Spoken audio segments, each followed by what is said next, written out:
if I tell you that, okay, you want to study, and I say, okay, go to room A, you can go to room A or you can go to room B. In both rooms, there is a brilliant, very bright candles there. You can study there. It's midnight. And then you go to room A, it's very dark. So no choice other than to go to room B. And then everybody goes to room B. Then I ask you, why did you have to go to room B? Some of you can go to room A. Then you say that there's no light there. Yes, there is a light there. There's light there, right? So you said, no, we went there, it's dark. So I take you there and I show them there's a vase, the vase, upside down, there, the vase there. The light is there in this vase. Then you don't believe, because the light means it should come out. Nothing's come out, it's very dark. So what do? Then I say that, okay, so you punch a hole from any direction. You punch a hole. You punch a hole from, what happens? From that hole, the light beams forth. The light beams forth from that hole. Then still you may not be too convinced. Then I asked you to smash the vase. You smash it, what happens? Then the light will flow in all 10 directions. Right? Likewise, our mind, the true nature of mind is like this brilliant light. Which is brighter? Candle, the light, the candle in the vase in room A, and the candle exposed in room B. Which is brighter? Same. Both are equally bright, same. But why one is visible and one is not visible? Because one is obscured. Likewise, the enlightened being's mind is like the exposed candle, and our mind is like the candle in the vase. What is that vase? The vase is the afflictions. Afflictions, mental defilements. You getting it? Okay. Number 5. Just as a lamp that is sitting inside a vase does not illuminate at all, this is who we are. While dwelling in the vase of the afflictions, the Dharmadhatu is not seen, our purity is not seen. And then our purity is not seen, okay, who is easier to work with? Some people who have a very profound, very deep understanding and not easily agitated, versus someone who's easily agitated, no understanding. So if you have to choose, who will you choose? The one who has understanding, right? Because it's a body or the mind? The mind, very complicated, right? So this mind, so that this is not the person's true nature.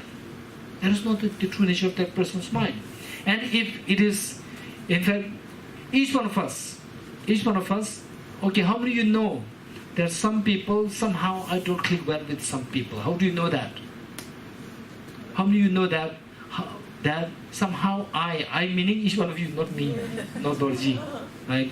Inbal, the girl, Mikhal, Near, okay, each one of you, right? Each one of you, okay, I don't really click so well with, this group of people. Raise hands. At least once in my lifetime. Raise hands. Right? I don't click well. It's not their mistake. Somehow I'm difficult. Raise hands. To be very honest. And you realize, yes, I have to change that part. Raise hands. Okay, very good. If you realize that, this is very good, and you can change. You can change. Believe it or not, your true nature is so beautiful, amazing. In fact, I'm meeting lots of people from different countries, different religions, and so forth. And people with different mindsets. Recently, I met somebody. In fact, that couple I know from many years. So that lady, the sense of the sensitivity, right? How to make things easy for the other person. That's amazing. Just you say something, she already understands what you're saying, and she'll make things so easy for you. Even the slightest of the the unnecessary problems, she will easily sense it and she will just do it with them very easily. Such a sensitive, amazingly sharp, and that the other person feels so comfortable, so easy to work with. Amazing. So I was so impressed. And then the compassion decreased so much to the extent that anything, whatever, there's no actually right or wrong. That I put this flower here, and somebody who's so particular with the flower, Sheila, you took it from somewhere, you should know where to put it back. Right? No, you should put it there. Okay, it came from there. Right. I think it is on the side, not in the center. Very complicated, very complicated. Where love is there, it doesn't matter. Where love is there, I take it out, right? The person was so happy. Wow, he's using the flower. He's using the flower so good. And he put it on the table. It's even more beautiful. The table looks so nice, right? And it becomes a little drooping. Oh wow, it's impermanent, amazing. Right? Whatever you, when the love and feeling of affection is there, everything's okay. Feeling of affection is not there, something's wrong there. Right? So this is something which we all can learn. Finally, one, this sensitivity, right? Amazing. So what the Buddha said is that when the Bodhisattvas may not necessarily learn many things, if they have one thing on their palm, everything, all the good things are attracted, what is that one thing? That the Buddha himself rhetorically asked the question. And the answer given was the great compassion. If you have great compassion on your hand, all good qualities, what I talked to you about, for the sensitivity to the others, the feelings, thoughts, and so forth, being very sensitive, being extremely, the skilled to see how to make things easy for the other person, and so forth. Amazing. In fact, with love and affection, then they say, otherwise, which can be a disaster, even that can be changed into something very nice. It's beautiful. So finally, the point is that this love and affection within us, if we have this, then the earlier thought processes, very complicated, very judgmental, right? So these will automatically dissolve.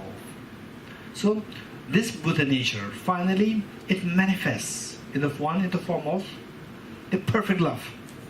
With the perfect love, particularly when I see the dynamics between the young child and the mother, young child and the father, when I see this dynamics, it's so beautiful, right? Okay, for example, when I see my sister and her children, very young, and then likewise I see the mothers and the children. When the children do something wrong, it's not wrong, it's very funny, right? When somebody else's child does the same thing, weird, so weird. So weird. This child doesn't know how to do these things. It's already 10 years old. Still doesn't know how to do this. And your child is already 19 years old. Do the same thing. It's fun. It's fun. Nice. Okay. So this is a matter of love. And this love is not confined to one person, to your child, to your, say, the parents, towards your... This love has the capacity. When you feel the love towards somebody, that person, whatever the person does, will not irritate you. Does not irritate you. Right? The same thing, why not? You can feel this towards all things and nobody can irritate you. You want people to irritate you? You don't want people to irritate you. We don't want people to irritate you. Hey, don't irritate me. Hey, don't irritate me. If you like this, it's infinite number of people. Whereas you just expand your love towards everyone. You don't have to tell anybody. Anybody does something towards you, that does not irritate you. Is how the mother sees your child doing something mischievous Okay, so this is so beautiful. Again, one of the Dharmadhatu that we can speak of, one of the qualities I should say, is the unconditional love. It's so beautiful, so precious. And believe it or not, if you start cultivating this, your life will become so easy. Your health will instantly improve. Guaranteed. Your health is all because of agitation, irritation. Agitation, irritation, it consumes your immune system terribly. Right? The moment the immune system shuts down, your health goes down very easily. So this feeling of love and affection will not allow others to irritate you. Whatever the other people do, they will not irritate you. For example, the mother, and you may have many questions, I know. Many questions. If somebody does really something so nasty, start to hit you, right? Still you will say, I love you, right? So just imagine between, say, the mother and the two children, younger and the elder. The elder may be bullying the younger, like age 7 bullying age 5, right? The mother will not beat the elder, knowing that the elder is also a child. So with this, we'll see how to very skillfully maneuver the situation where the bully is not happening, yet she does not really beat the elder child. So this is what the mother will do. So likewise, we can see others. And it's beautiful. Where in the process, others will learn what is compassion. This is so important. For example, okay, just a sharing, which is practically very important. Just a sharing. Say from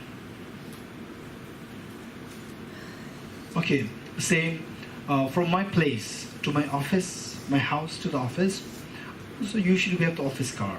And sometimes when the office, the driver is on leave, then I have to take some urgent cases. I even don't use the Uber and these things. I do use through others. Sometimes urgently I have to take the tuk-tuk, the three-wheeler. So there, then the price, I know the price is about like 60, 70, and then some of they may say like 150, 200, just they double. Then because I know it so well, I tell them this is a price. 100, they say 80, I'll give you 100. I settle on that. And then, he knows very precisely. So, and then going there, say the 100, I give first 100, because this is what we settle on. Then I give another 20 or 30 or 50 extra. Right? Then he looks at me. First he was bargaining. Now he was giving me a lot extra. What is this? He's confused. Actually, he's not confused. Now the person starts appreciating. So this extra money is coming purely out of love and affection. This extra money. Bargaining means don't deceive somebody. So you are discouraging the other person from deceiving somebody. So the person otherwise will learn how to reinforce, how to deceive others. So don't deceive others. This is the rate. And then if you want to give extra, right? After settling it, I should not be deceiving. This person knows precisely very so well. And then you give extra, which means that this is coming purely out of affection. So this person, there's a compassion there. You're getting it? Learning how not to go into negativities, and appreciating virtues, appreciating compassion. Two things are happening. Whereas some people, knowing that it's just the rate is like 80 rupees, right? And then the person says 200, okay, right? And the other person, the driver thinks that I'm able to deceive. One, that is non-virtue. Number two, the other person is giving out of maybe partly out of compassion, right? Yet the driver will not appreciate the compassion, will not learn to appreciate compassion. So these nuances, what I'm saying is that the process say, when you practice compassion, there are nuances there, whereby in the process, the other person who's otherwise a little tough can be mellowed down, will start to smile at you, right? And then you have an extra bag to carry, he will carry, right? If you don't tell him and the person sees that you need help, the person will help you, which means that that person appreciates your compassion, and that the person reciprocates your compassion. So the person is exercising his compassion also. You're getting it? So the point is that with this love and affection, it's beautiful. It's beautiful. See, where otherwise things can go in the wrong direction, a little bit of conflict and so forth, conflict dissolves and a person will admire, will learn compassion from you. And this person will carry his compassion to his house or to her house. And will be, say, unintentionally, unconsciously, will be spread to his or her children, to his family members. Right? This is so beautiful practice. And directly you are the one who's going to be benefited. Right? With compassion, the mind is at ease. When the mind is at ease, your immune system is boosted. With the immune system, your health is guaranteed. Right? Whereas with the agitation, immune system collapses. The moment the immune system collapses, finish. Your health is gone. Right? Okay. So this is one thing. One of the manifestations, one of the indications of the Dharmadhatu becoming manifest is your compassion grows. Your intelligence, the wisdom grows. Okay. Stanza 6. From whichever of the sides you punch some holes into this vase, from just these various places then a slight rays will beam forth. Once a Vajra Samadhi meaning the wisdom of emptiness. Vajra Samadhi, the wisdom, the non-dual wisdom of emptiness.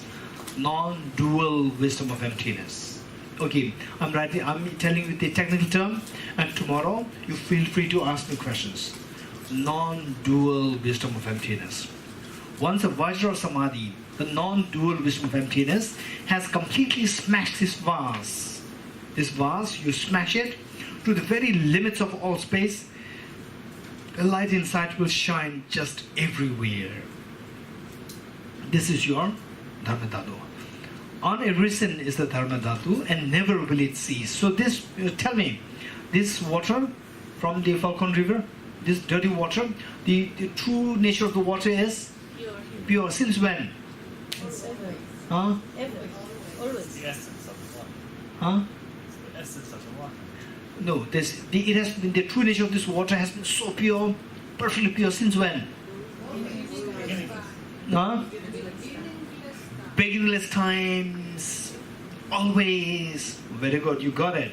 Likewise, the true nature of mind has been so pure since beginningless time ever. Okay, since in the 8, we'll stop here. Unarisen is the Dharmadhatu. This Dharmadhatu is not that, this purity. It's not that, okay, today you come to this retreat and then your Dharmadhatu started to,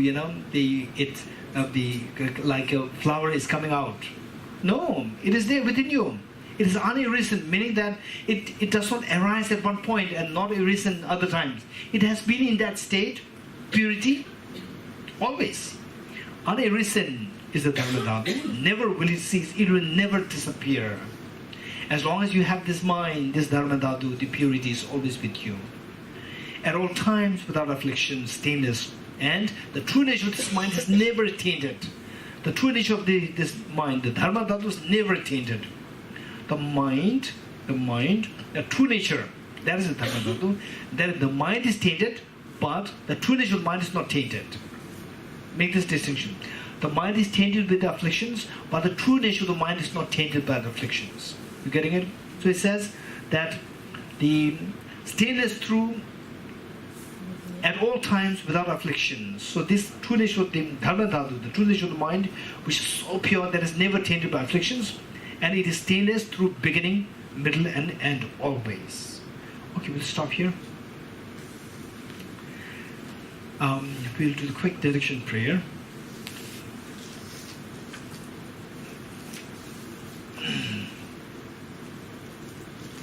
Okay, let us turn to page 76. Page 76.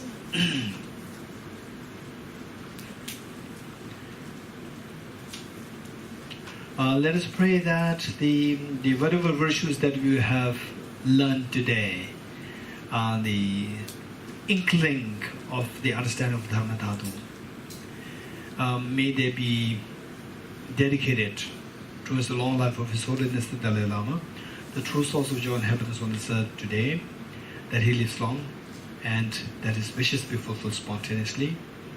And let us also dedicate the merits that's gathered, that the real teaching of the Dharmadhatu, the teaching of the wisdom of emptiness, the teaching of compassion, thrive and flourish in all directions in the minds of all human sentient beings. Okay, let's read together from 76. In the land encircled by snow mountains, you are the source of all happiness and good. All-powerful chariots in Tenzin Gyatso, please remain until samsara ends. Just as the brave Manjushri and Dharmadhatu too realize things as they are, also I dedicate all these merits in the best way that I may follow their perfect example. I dedicate all these rules of virtue with the dedication praised as the best by all the Buddhas who appeared in the 3 times, so that I might perform the noble Bodhisattva's deeds. May the Supreme Bodhicitta that is not erased and arise and grow, and may that which is arisen not diminish but increase forevermore. As long as space remains, as long as sentient beings remain, until then may I truly remain to dispel the miseries of the world. Due to the merits of these virtuous actions, may I quickly attain the state of a Guru Buddha and lead all beings without exception into their enlightened state. I dedicate the merit thus gathered towards the realization of the deeds and the prayers of all the Buddhas and the Bodhisattvas of the 3 times, and to the upholding of the Dharma of teaching and realization. May I in all lives, through the force of this merit, never separate from the 4 wheels of the Mahayana vehicle, and accomplish all the stages of the path, renunciation, bodhicitta, perfectly with the 2 stages. With the wish to free all beings, I shall always go for refuge to the Buddha, Dharma and Sangha until I reach full enlightenment. And may the poor find wealth, those weak without sorrow find joy. May the forlorn find new hope, constant happiness and prosperity.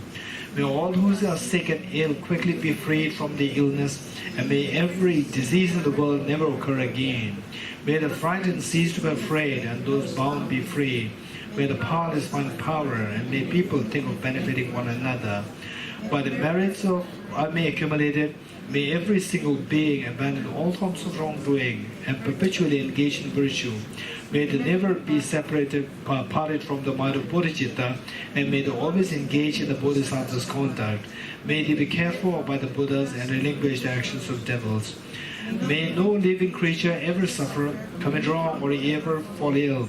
May no one be afraid or belittled, or their minds ever be depressed. May all the pains of living creatures ripen solely upon myself, and through the might of the Bodhisattva Sangha, may all beings experience happiness. Inspired by wisdom and compassion, today in the Buddha's presence, I generate the mind of full awakening for the benefit of all sentient beings.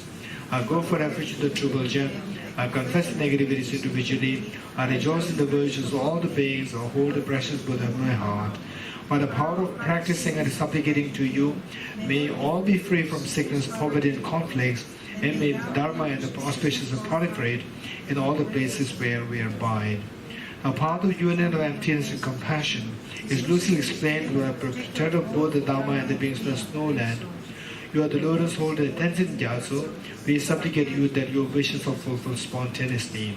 May the operations of evil thoughts and deeds of the negative forces of humans or non-humans who have managed through perverted prayers against the teachings of the Buddhas be totally vanquished through the power of the truth of the 3 jewels. By the dependent realization of the profound suchness of appearance and emptiness, together with the force of great compassion of the 3 jewels and a part of the truth, and through the virtue of the infallible law of karmas and their fruits, may this truthful prayer of ours be unhindered and quickly fulfilled. In all my lives, never separated from perfect gurus, may enjoy the magnificent Dharma by completing the qualities of the stages and the paths, may I quickly attain the state of Vajradhara. Throughout my future lifetimes, may I always be guided by Adam and Manjushri and be able to uphold the Dharma in general and the teachings of dependent origination in particular, even in the course of my life.